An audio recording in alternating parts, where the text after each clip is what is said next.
ভারত মহাসাগরে ক্ষমতা বিস্তারের লক্ষ্যে চীন। স্যাটেলাইট ইমেজে ধরা পড়ল সেই ছবি। ভারত মহাসাগরে যুদ্ধজাহাজ পাঠাচ্ছে চীন। ভারত থেকে 600 কিলোমিটার দূরে বানাচ্ছে কৃত্রিম দ্বীপ। যখন গোটা দুনিয়া করোনা ভাইরাসের বিরুদ্ধে লড়ছে, তখন চীন এই সুযোগের ফায়দা নিয়ে সৈন্য মহাশক্তি হয়ে ওঠার জন্য জাল বুনছে। একদিকে দক্ষিণ চীন সাগরে চীন দ্রুত গতিতে তাদের প্রভাব বিস্তার করছে, আর অন্যদিকে চীনের দৃষ্টি ভারত মহাসাগরের ওপর রয়েছে। আসলে চীনের সাথে তার প্রতিবেশী দেশগুলোর কোনো না কোনো বিষয় নিয়ে বিবাদ লেগেই থাকে। তাই চীন আগেভাগে দক্ষিণ চীন সাগরে তাদের আধিপত্য মজবুত করতে চাইছে, আর সেখানে চীনের সম্মুখে রয়েছে স্বয়ং আমেরিকা। কিন্তু ড্র্যাগনের ওই ডার্টি ট্রিক্স ওখানেই সীমাবদ্ধ নেই। ভারতের উত্তরে চীনের নিশানা পৃথিবীর সর্বোচ্চ শৃঙ্গ মাউন্ট এভারেস্ট। আর এখন চীন ভারতের দক্ষিণে ভারত মহাসাগরের ওপর তাদের আধিপত্য মজবুত করতে ময়দানে নেমে পড়েছে।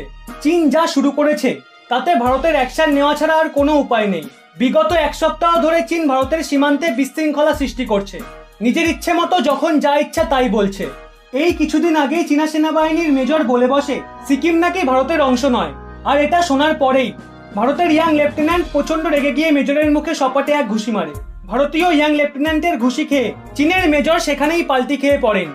আবার উত্তর সিকিমের লাইন অফ অ্যাকচুয়াল কন্ট্রোলে ভারতীয় সেনা জওয়ান আর চীনের পিপলস লিবারেশন আর্মির জওয়ানদের মধ্যে সংঘর্ষের পর লাদাখ সীমায় চীনের চপার দেখতে পাওয়া যায়।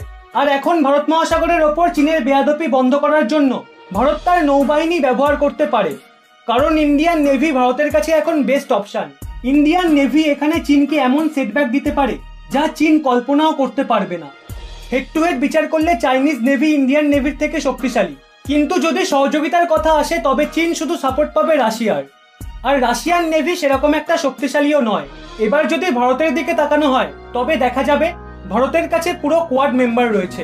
এশিয়ার দ্বিতীয় বৃহত্তম নেভাল ফোর্স জাপান ভারতের পাশে আছে।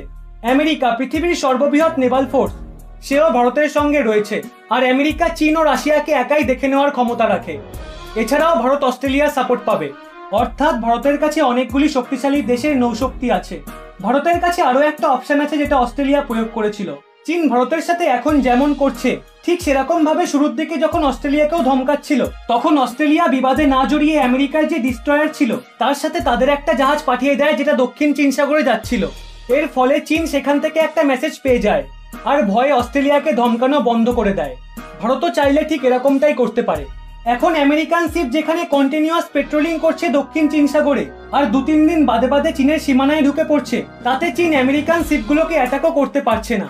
ভিডিওটি এগিয়ে নিয়ে যাওয়ার আগে অবশ্যই চ্যানেলটি সাবস্ক্রাইব করুন পাশের বেল আইকনটি অল করে। চীন যদি আমেরিকান শিপগুলোকে আক্রমণ করে তাহলে ওদিকে জাপানের 7th ফ্লিট দাঁড়িয়ে রয়েছে চীনকে ধরাশায়ী করার জন্য।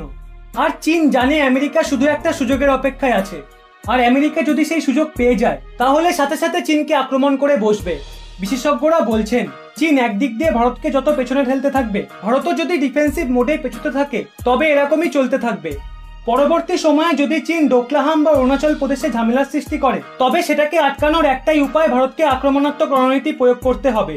ভারতের ওএনজিসি ভিয়েতনামের কোম্পানির সাথে মিলে দক্ষিণ চীন সাগরে যেখানে অয়েল এক্সপ্লোর করে সেখানেও চীনা কোস্টগার্ডের লোকেরা বিবাদ সৃষ্টি করছে। সেক্ষেত্রে ভারত ডবল মেসেজ দিতে পারবে চীনকে, যদি আপনারা আমাদের সীমায় আমাদেরকে বিরক্ত করার চেষ্টা করেন তবে তার মুখ্য জবাব আমরা দক্ষিণ চীন সাগরে দেব, ঠিক যেভাবে অস্ট্রেলিয়া দিয়েছিল, জাপান দিয়েছিল আর আমেরিকা দিয়েছিল। তাই এই রণনীতি তাড়াতাড়ি প্রয়োগ করতে হবে, কারণ ডিফেন্সিভ পলিসি চীনের বিরুদ্ধে লম্বা সময় ধরে চালানো যাবে না। এই ব্যাপারে আপনার কি মতামত তা অবশ্যই কমেন্ট করে জানান। ভিডিওটি ইনফরমেটিভ মনে হলে অবশ্যই লাইক করে সকলকে শেয়ার করে দিন, এবং এরকমই নিত্য নতুন তথ্য পেতে রহস্য বাংলা চ্যানেলটি সাবস্ক্রাইব করে পাশের বেল আইকনটি অল করে রাখুন।